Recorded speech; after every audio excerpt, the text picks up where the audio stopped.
when you say kasi branding or image, it almost has a bad rep, almost like it's fake. It's like marketing, parang ganon. But I think I've changed my mind about it. It's also art. It's visual art. It's something also that I've learned to care about and appreciate over the years.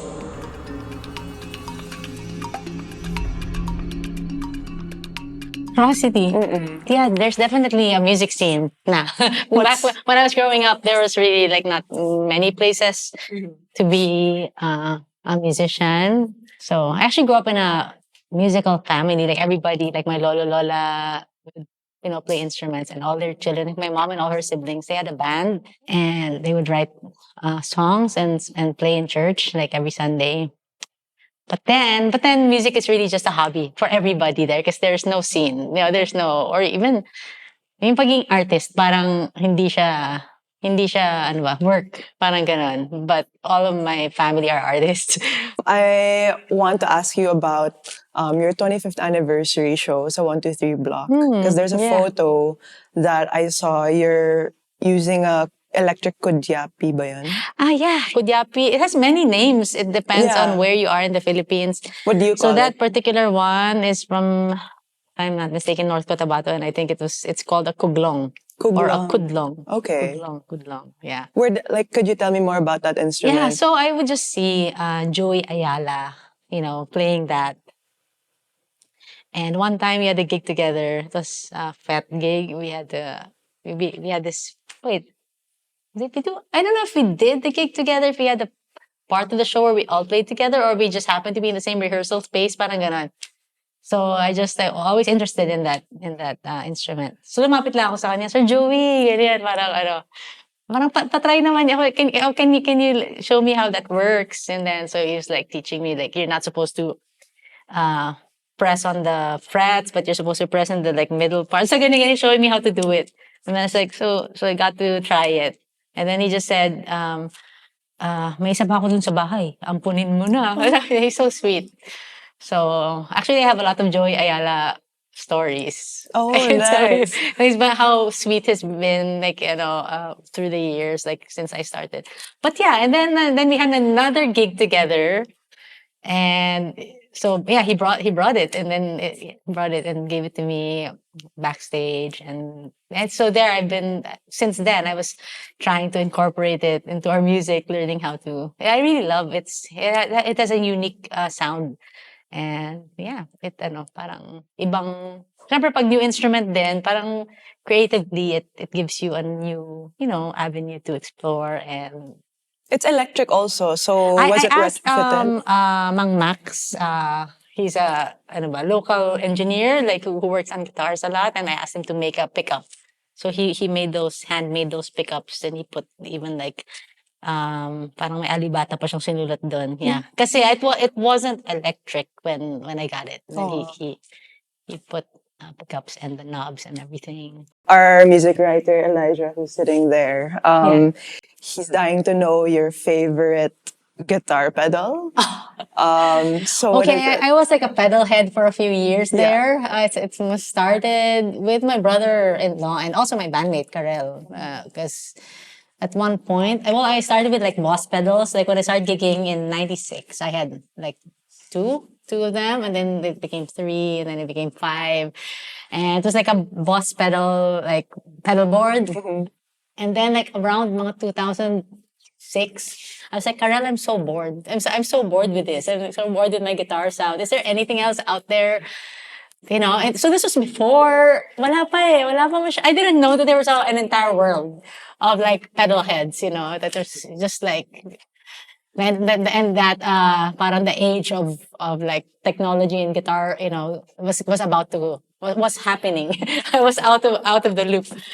But then she told me, check mo yung mga ano ba yun? Mga Moog pedals, check like electro harmonics. So then I started going to the internet, and it was like an endless vortex. Oh, yeah.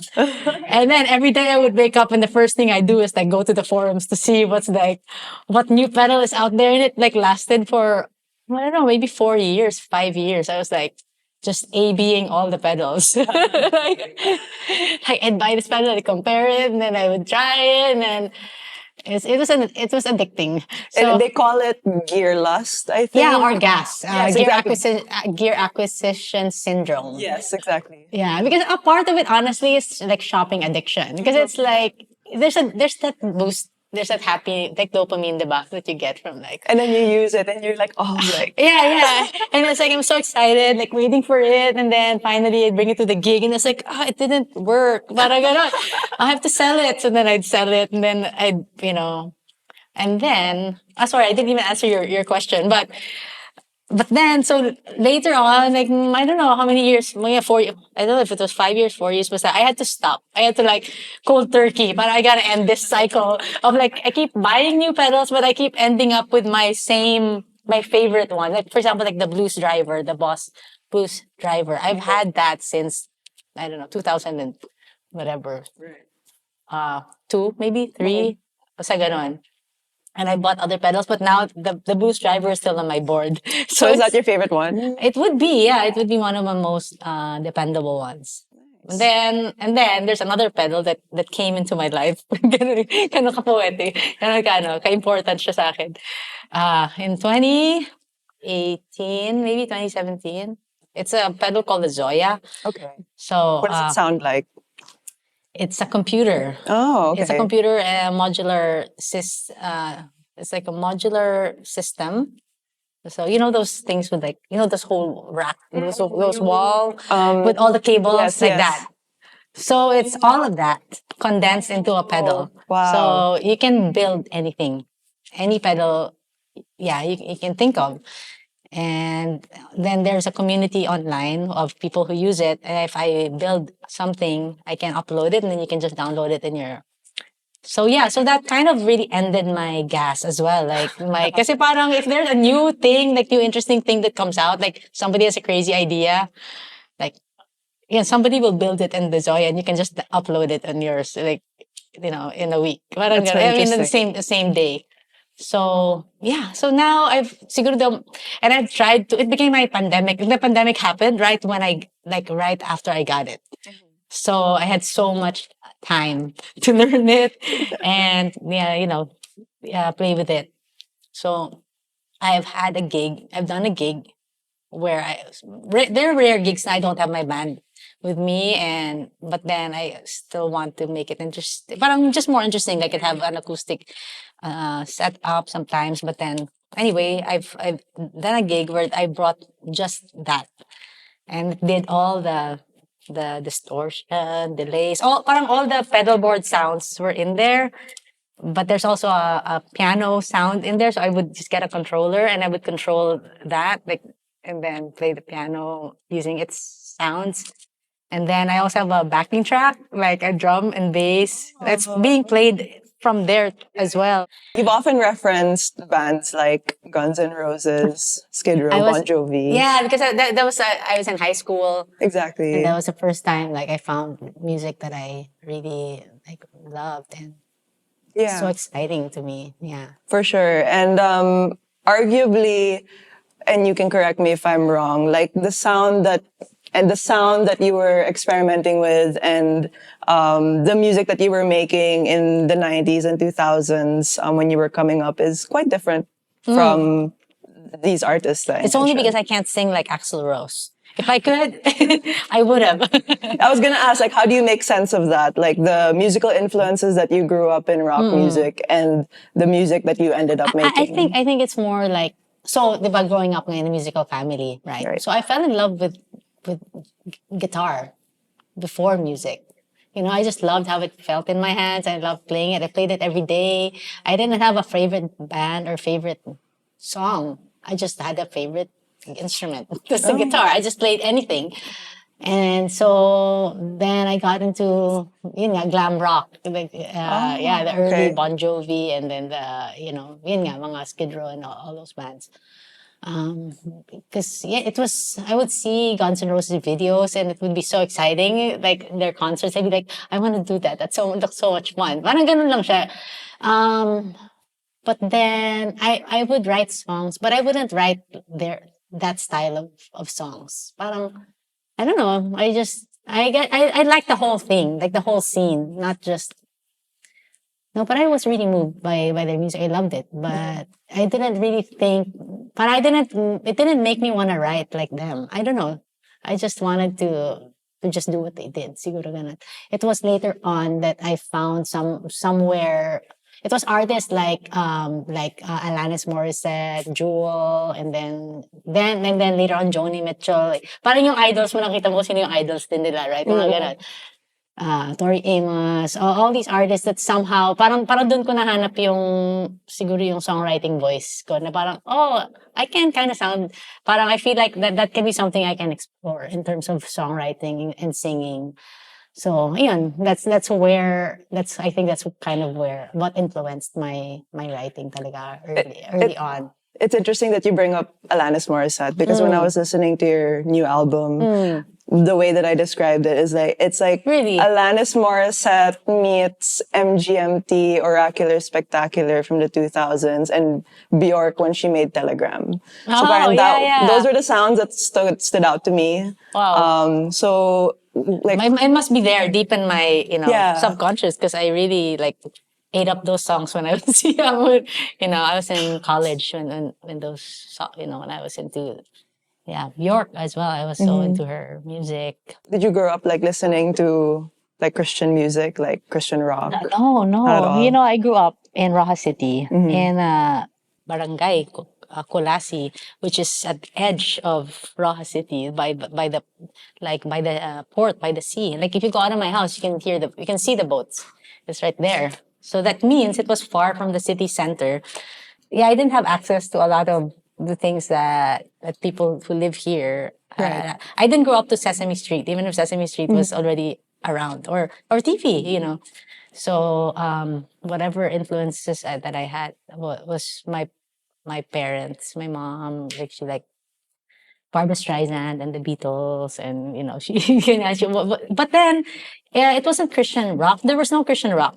Where I grew up. It didn't reach us there. You grew up Catholic, but you're Christian now? Yeah. So the Christian rock, I got into that after 2000, mga 2003, ganun. But I have a trivia. My lolo's brother is a priest.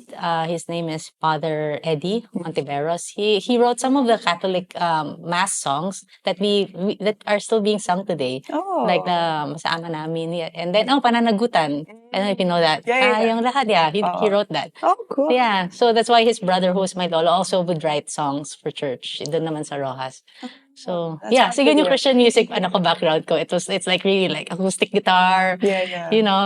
It's not rock. was your exposure, I guess, to Christian music mainly restricted within your family, or was it influenced by you going to church also? Like, what was the relationship between your faith and music? When I was young? Yeah. When I was young? Yeah, it was playing music in mass was a central thing in our family. And every Wednesday ba yun, they would have rehearsals in my grandparents' house. And I hang out there all the time. And every Sunday. Yeah. Were you part of a band?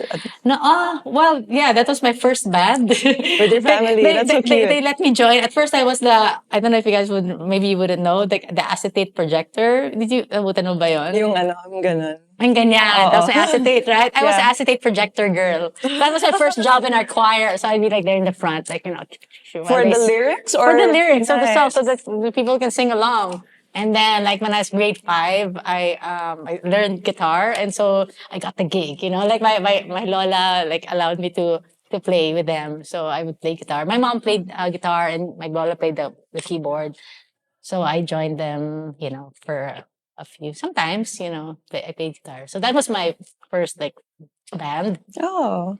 Aside from the lyrics, what do you think it is about Catholic or Christian music that you can distinguish sonically? So maybe in their use of instruments or composition, you as a musician, how do you interpret Catholic or Christian music aside from the lyrics?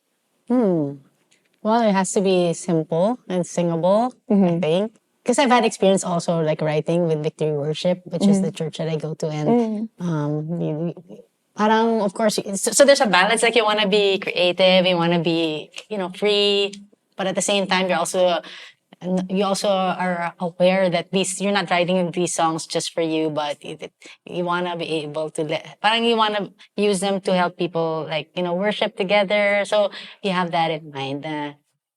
Na yung parang yung range, medyo ito lang, hindi siya sobrang, hindi si Mariah Carey yung kakanta doon, di ba? Walang seven, yung octaves ba yun? Seven. Kailangan nandito lang yung range, ba? So everybody can sing along. So it's a challenge, but it's like because you want to be creative and do something fresh still, but even with those constraints. Right. Yeah. I was gonna ask, my follow-up question to that was, do you feel like there is more room for innovation in like Christian music and church music in general? Do you feel like, and if so, like where do you feel like those aspects of innovation can happen if you're working with those restraints? Yeah, definitely. So there's this one discussion, like, sometimes people judge like Christian music, like, for being not so good sometimes, like, or movies, like that. And there's this one conversation it's an ongoing conversation. Nabasa ko rin siya somewhere, but my husband and I also talk about it. And it has, there's something about art being used in the context like that as being utilitarian. Right. It's like, it's kind of like, but it's not, I'm not judging it or like as a whole, but it depends on, I guess some people think of it this way or that way.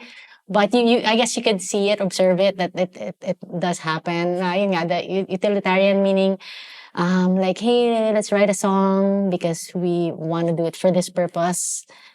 But it doesn't matter. It doesn't matter if it's whatever, basta nagawa mo at nasabi mo yung message. Oh, everything else is like secondary, you know? So, you know what I'm saying? Right. So, so that's why, that's what they say is the explanation for why you would see some ganon nga movies and parang, why is this bad, It's because nga parang it only served one purpose, but it neglected the other side. And what other purpose could it serve? Yeah. So yeah, exactly. So then it's the conversation we had was like, parang in terms of being a Christian and worship, parang I find that everything, all those aspects, not just the words, although that's very it's a center, maybe very important, but the notes, the colors, the cropping, everything can be worship to God. So it's like finding that na you can make an instrumental song and it can be worship as well. Parang that's what I think would be good to be explored more. Na matanggal yung mindset na yun na utility lang yung art, utility lang yung music. Basta just, you know what I'm saying, right? Like, yung backdrop natin, okay na yan. Basta may nakalagay dyan na, may Bible verse dyan. Okay lang kahit basta may art. Parang, hindi dapat sobrang, dapat worship mo rin. Hindi naman naman, pero may... Yeah, something. Parang God bothered to make all different flowers. Like, He bothered to make all these beautiful things that don't have His name in it. It's just like God made this. Like, God loves you. It's like everything in creation is worship to Him. He cares about He cares about colors. He cares about notes. He cares about.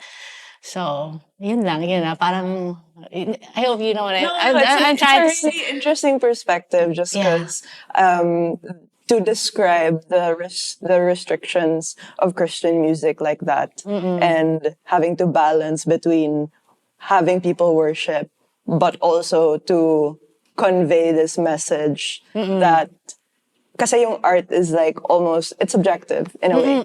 Pero you want to convey that understanding that you have to other people in terms of how you might interpret the scriptures or how you interpret the entire thing, the music, and having that combine with your message, your interpretation, and the purpose of it as an art form. Right? Yeah. What do you think is the most misunderstood thing about religion? Oh, religion. Misunderstood. I mean, it is messy. I mean, because it's made up of people. So, okay, maybe one thing is that so since religion is expressed through people, right? Then it will always be expressed in so many different ways. So it's gonna be easy to misunderstand so many parts of it because we can, yeah, I mean, Jesus said this or did this, but then I can say I'm a Christian, but then live something different from what he said or did. You know what I'm saying? So yeah, so siguro ganun lang. I mean, parang don't judge a philosophy by its abuse. Right. Yeah. So it's like, oh, I don't like church because blah, blah, blah, blah, blah. But then, no, but that's not actually what, if you really give it a second look, that's not what Jesus said. That's not how he lived. Maybe, but, sorry to say, totoo, baka it might have been how some people like lived or what they said. But yeah, so Jesus does get misinterpreted a lot. Right. Right? But it's part of it eh. Kasi wala, he entrusted it to people. The church is made up of people. So, but one thing I know, for me, from what I mean, I've made mistakes as well, and I'm sure I've misrepresented him through my life as well, you know. But what I know is he's faithful. Like I said, I can always be a child before him, and he's always just been faithful to his word. He's always, I may not be good at times, but he's always been good. So yeah. Yeah. I want to talk about alternative rock music and about the very distinct alternative rockista culture in like the 90s and 2000s. What were you, I guess, at the time, because it's like alternative rock, alternative meaning against the mainstream or, may bale of some way. So what, So it came from the grunge scene, right? I mean, right. So I wanted to ask, like, what were you trying to be alternative from at the time? I wasn't. you know. Right. Yeah, I was just a kid. I was just like enjoying music. Right. Uh, What was the culture like then of like yung not even just alternative rock but like rakista? Because I think there was a big culture of just bands in college, being like, oh, rakista ako kasi nasa band ako. So yeah. like, could you describe what that culture was like in the 90s and 2000s and how you became a part of it? Well, when I came to the scene, kasi parang I came from Raw City, right? Eagle. And then, nag-aral din ako sa States for a year before coming here. So everything was like really new to me. I didn't really know what it was like to be in a band or to be in the scene or to be. So I had a bandmate. His name's Ricky. So we formed Hungry Young Poets together. So he was like the one who kind of really showed me the ropes.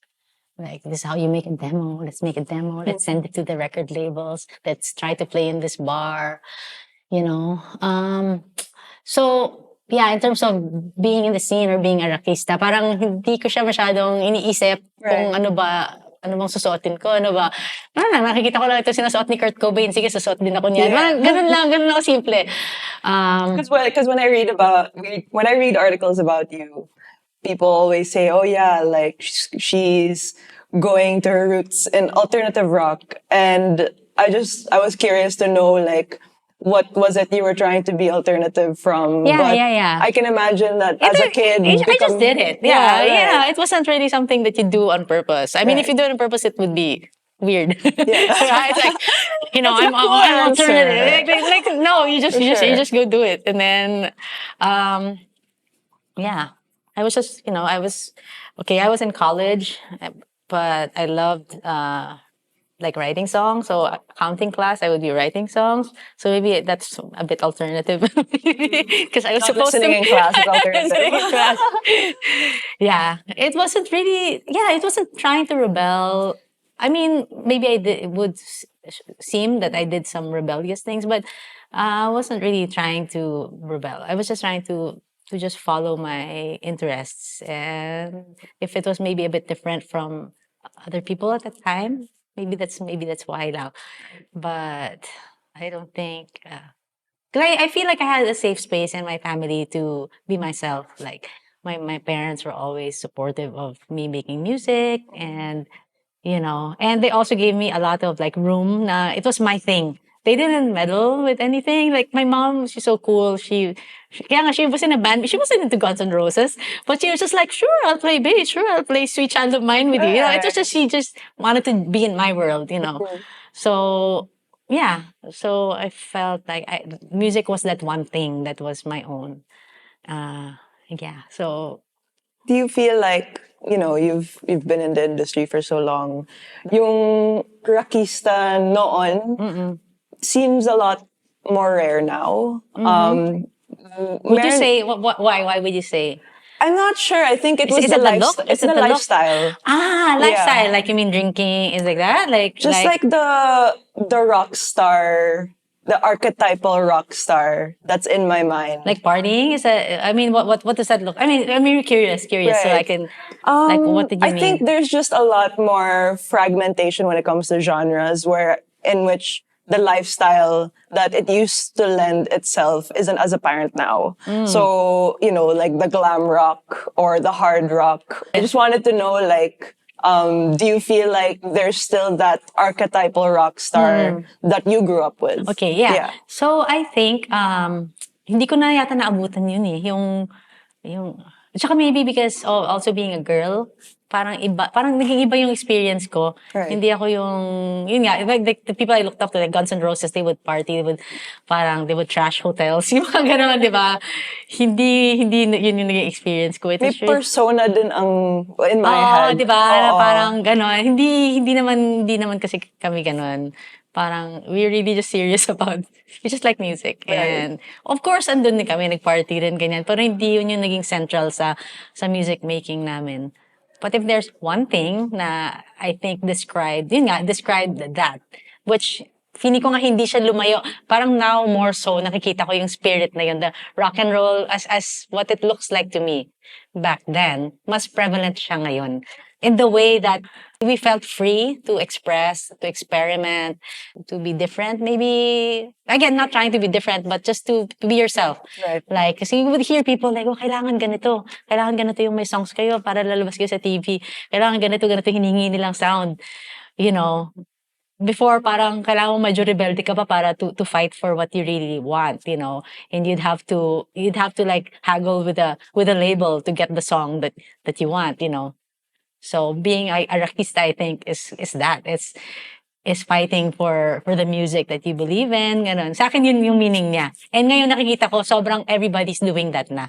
I want to fast forward. Ano naman tayo? If we were in the 2000s, I want to go to like the 2010s. And may interview ka with Lord De Vera in 2013, which I found really interesting because you discussed like issues of image and self-perception, especially now that we're talking about the music industry and the view of the industry on rock music at the time as having a certain image. And at the time, you were talking about how with your old label, you guys were discussing, ano ba image mo? Like, and you were... At the start, it was like Yeah. that. It was like, anong branding mo? I was like, huh? I was Yeah. like, me? I don't know. I just make music. Yeah, and then you compared it then to with Wolfgang and Razorback. Oh, yeah, because we were together. We were in the same label. Right. Do you ever think about what people see you as, or what your interpretation is of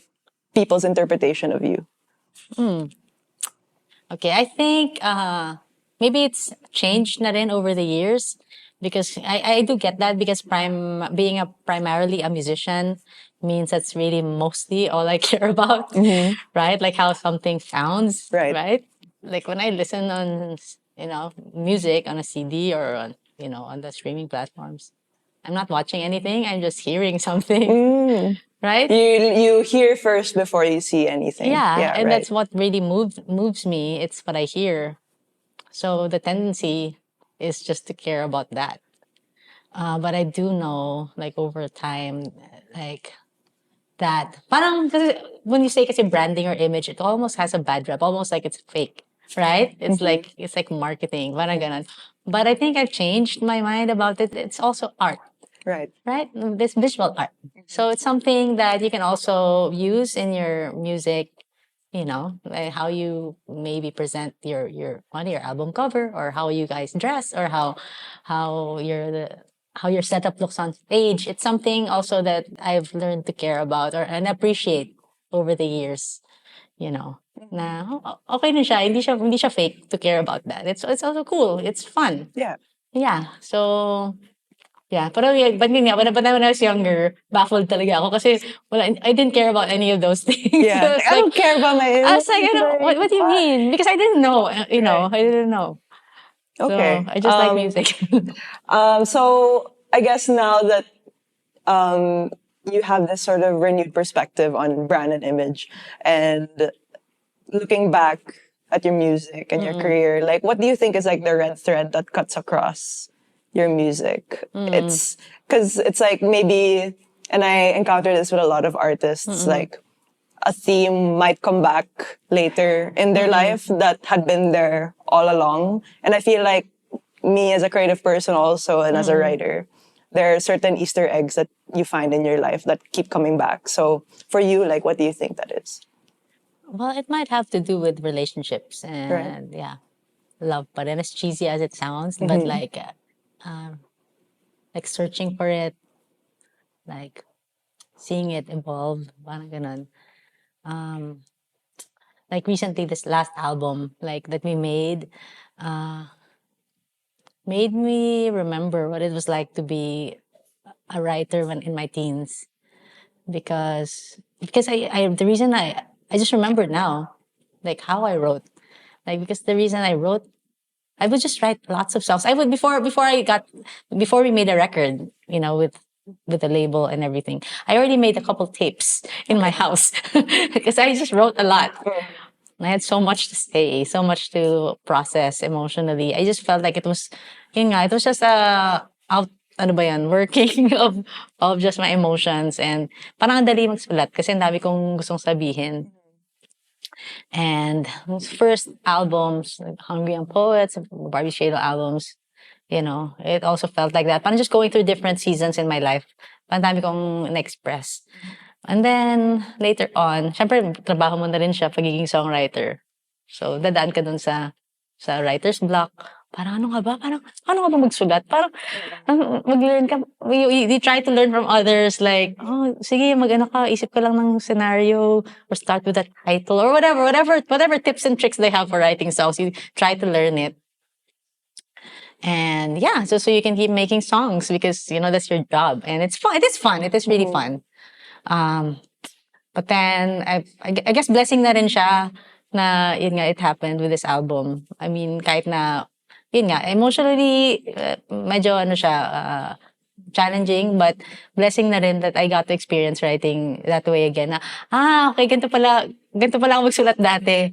Na parang the song just writes itself. All I gotta do is express what I'm feeling right now or what I'm thinking about, and it's just like, and then it gets done. Right. And so yeah, and those are the themes that things I would long for when I was a teen. I started writing songs 14 years old, so parang yun pa rin yung mga important things sa akin siguro, relationships and love. And that love, when I say love, that includes God, that includes like really fight.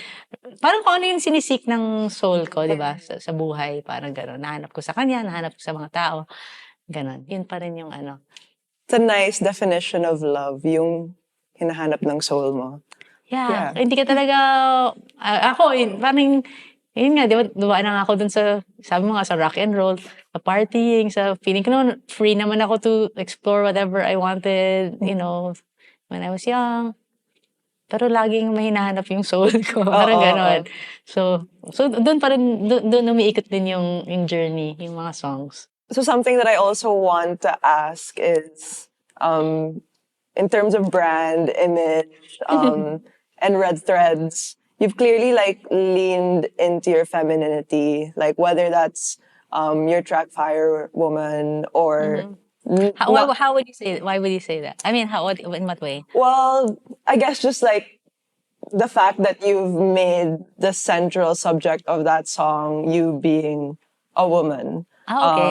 And Oh, yeah, this is just the word. yeah, Oh, yeah. and not your, I didn't do that on purpose. It's just, I just yeah. did that. Well, there's Not Your Girl also, Oh, yeah. Oh, and that's Tanaw that is Collective. cool. Yeah, I didn't do that on purpose. right. Yeah. I guess like I want to ask, how has your femininity allowed you to navigate the music industry? And in what ways has it helped you? Siguro, as a disclaimer, parang it's really the only view that I have. I don't know what it looks like from the other side. Right. You know? So I can only say, ano na experience ko, um, so I guess just like kanina rin, parang I'm just being myself. I'm not trying to be feminine or what feminine was supposed to look like, you Right. know?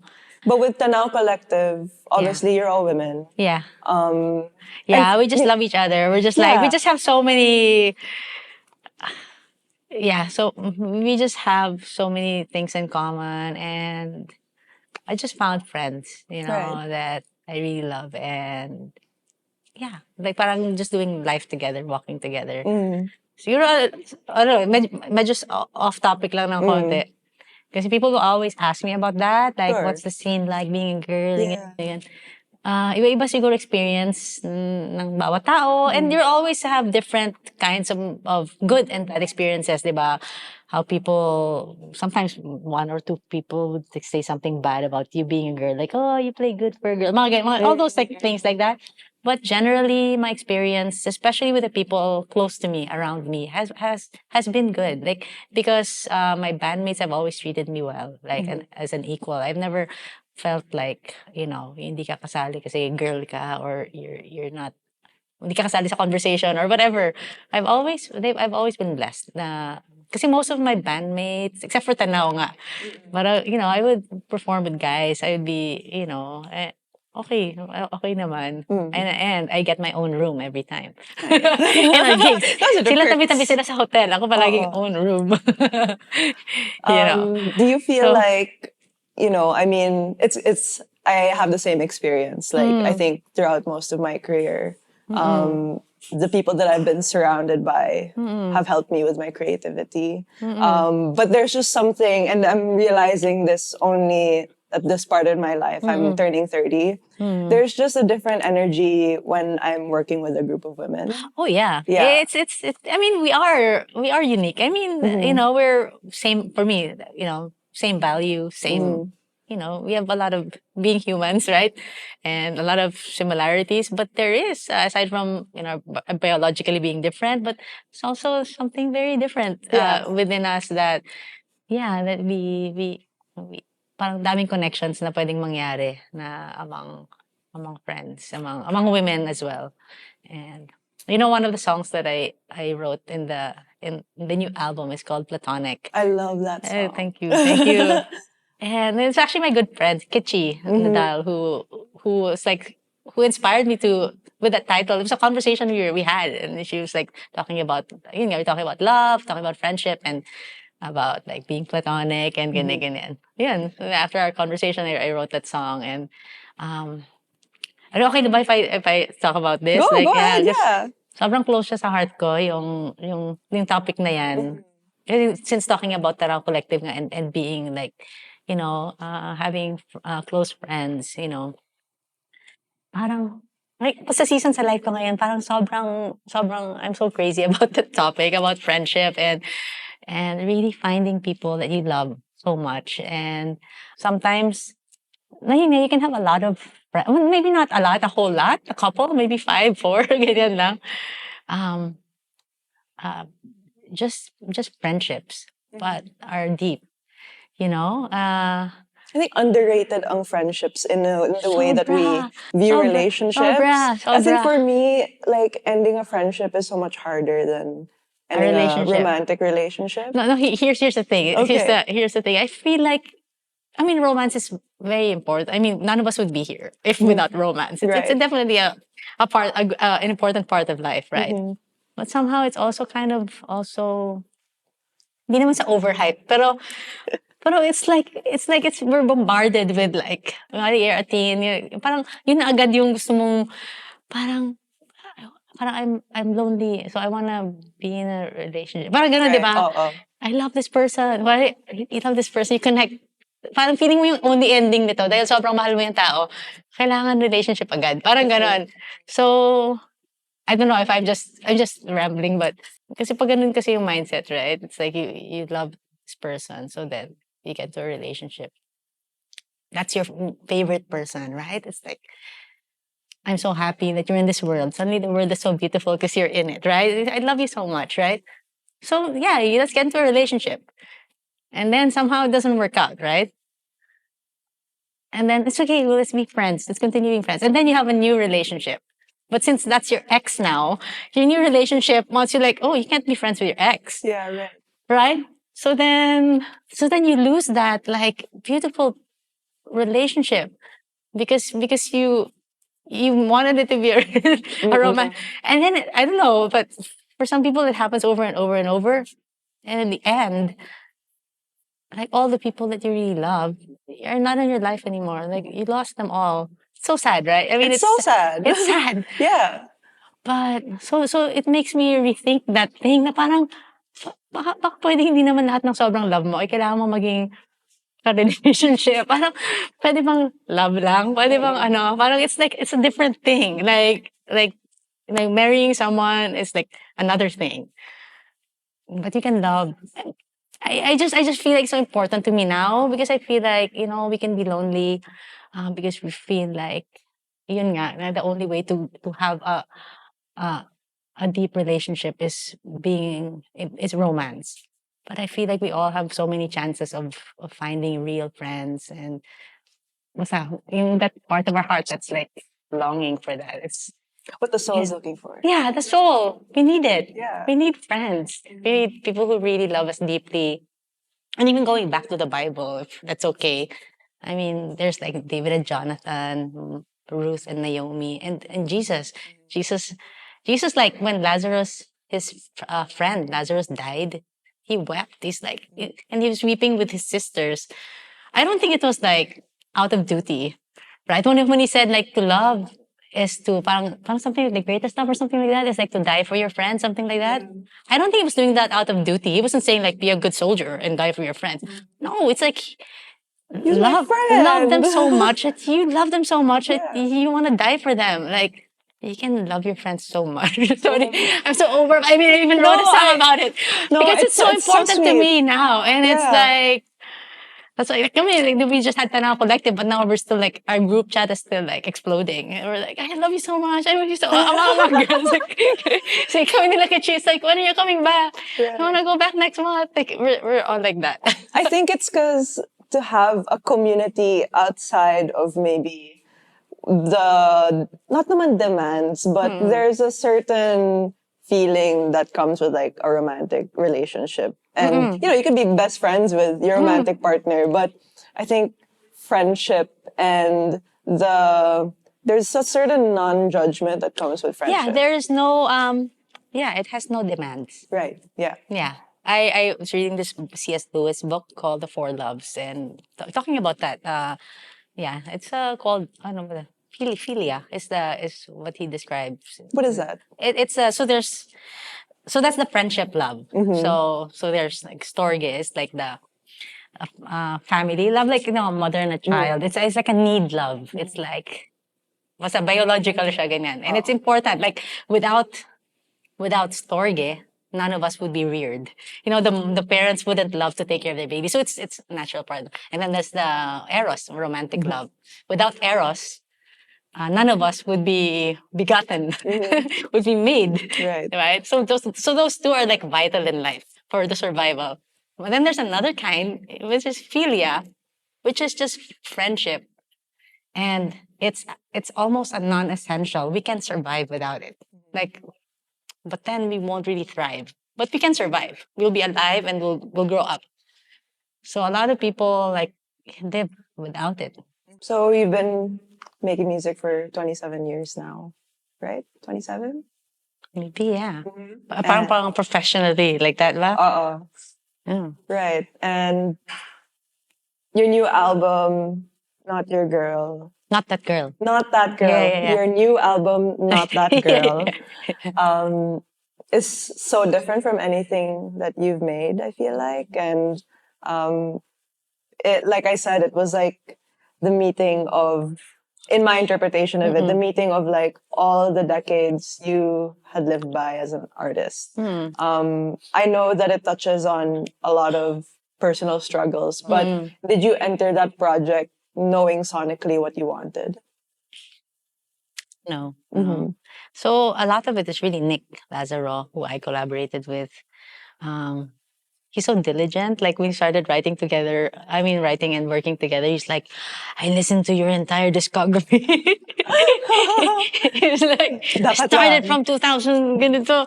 Sabi ko, hey, you missed the Barbie's Cradle and the Hungry Post. I'm like, oh, okay, okay. So iba na.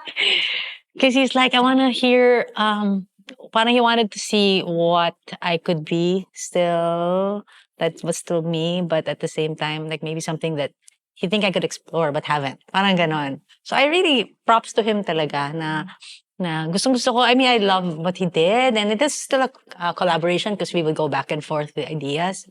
But it was really, for me, parang, it was parang project niya rin talaga yun na yun nga, mahanap yung thing na gusto kong gawin, pero hindi ko, yun nga, I feel like I didn't have maybe the faith to do, or the capacity, or yun, not the faith, na I feel ko hindi ko kaya gawin, you know. But then he's like, hindi, kaya mo to, ganun. Yeah, so, even like singing, like he's like, hinihinaan niya yung ano ko, yung vocal ko sa headphones. Para sinisimulate namin yung being sa giho. Parang ganon. It's like you're performing but you can't hear yourself. You know, it's like, I want you to sing like that. That's like, the worst, when you can't hear the monitor. yeah, but still, he wanted that to simulate that Oh, okay. in the recording. Oh, Because, so there's a sweet spot. You can kind of hear it so you're not out of tune. But then you also are not feeling self-conscious. When you're so loud, you'll pull back and you'll be like, you know, like sing softly. So he's like, I want you to feel comfortable shouting and, you know, make your voice abrasive. And it's like, it's gonna sound bad. He's like, no, trust me, it's gonna sound good. So it's like I use my voice in different ways that I thought na parang pangit yun eh. Parang gano'n. Pero nung narinig ko siya in context, okay, get ko na. Pwede pala. You know, so things like that na nakita niya na tingin niya kaya kong gawin. Hindi ko lang trinay. Do you feel like the music that you listen to during your leisure time is different from the music that you make? Yeah. Like a while ago, I was like cleaning the house and listening to coffee table jazz on Spotify. It just makes my house feel like I'm in a cafe. Yeah. You know? Mine is sa YouTube, merong Like the rainy day. there's a rainy city evening in a penthouse. Yun yung gusto ko. There's a parang jazz lounge. Yeah, It's you very, just want to relax, right? yeah, It's like that. It's very generic, but it's what I want. It's the mood. Yeah. Yeah. Are you the type of musician that actually doesn't listen to a lot of music during their spare time? Yeah. But I wasn't like that when I was young. When I was young, all my, like, whatever I earned or my allowance would just buy CDs. So I would just listen to music all day, you know, all the time. Yeah. And then I guess when I started working as a musician, maybe over the years, it's like I had to actually kind of not really force myself, but to remind myself to go back and listen, be a fan again of music. Why do you think that yeah. is? Like, why do musicians not listen to You that know, music? no, I think it just takes some time again for you to find music that moves you. Right. Yeah. So when something moves me, like for example, the Magi album recently, like I listen to it a lot, like because it moves me. So, but when I was young, everything was new to me, so everything moved me, you know. So then over the years, it's like you hear a lot of music. It's great, but it's also sometimes its effect is not the same effect as it had. Kasi syempre parang ano na yun eh, parang na-influence na rin ng influence mo. Parang ganon, like ganon. But then somewhere along the way, somebody would make something so surprising again. And yeah, so I do, like in the car, I've listened to So, pero yun naman yun eh. So, hindi siya pwedeng chore, di ba? Corny Yeah. naman yun. What's one genre of music that you feel like not a lot of people know you listen to? Okay, this is called the Guitar Trio. It's Okay. Aldi Meola, John. It's probably one of my top albums. I mean, if there was a Spotify top, ano tawag doon? Most played, whatever. Spotify Rap. Yeah, if I had a Spotify rap, but in CD form, then that would be my number one CD. But it's like Guitar Trio. It's John McLaughlin, Aldi Meola, and Paco de Lucia. So it's just, it's a live album, I think. So they're just all like, they're all virtuosos, but you also don't get lost in what they're doing. It's also just really moving. It's beautiful. So I really liked it when I first got the CD. And then I was like, oh, I'm gonna learn this. I'm gonna learn. So usually I would like slow it down, and then I try to slow down so then I can learn the songs. And then just shortly after starting it, I was like, this is too hard. Okay, I'm just gonna be a fan. So I didn't know. Until today, I'm still a fan. Until today, I can't attempt to play what they're playing, how they're playing it, but I love listening to that, to that music. Yeah, I've had many favorite albums over the years. Kaya nga baka hindi rin siya yung top 1. Like, yun na yung naisip ko ngayon. May top 1 ka ba? Wala nga eh. Kasi kunwari, Tori Amos, Under the Pink. I mean, I like, yung mga kasama ko sa car nun, ano na eh, mga ka-carpool ko, sawang-sawa na sila. Kasi every time I go into the car, it's the same album again. It's like, the tape. Nice. Yeah. I love that album. Yeah. Thank you for such a nice conversation. Oh, thank you, Sai. Thank I you. love it. Thank you. Thank you.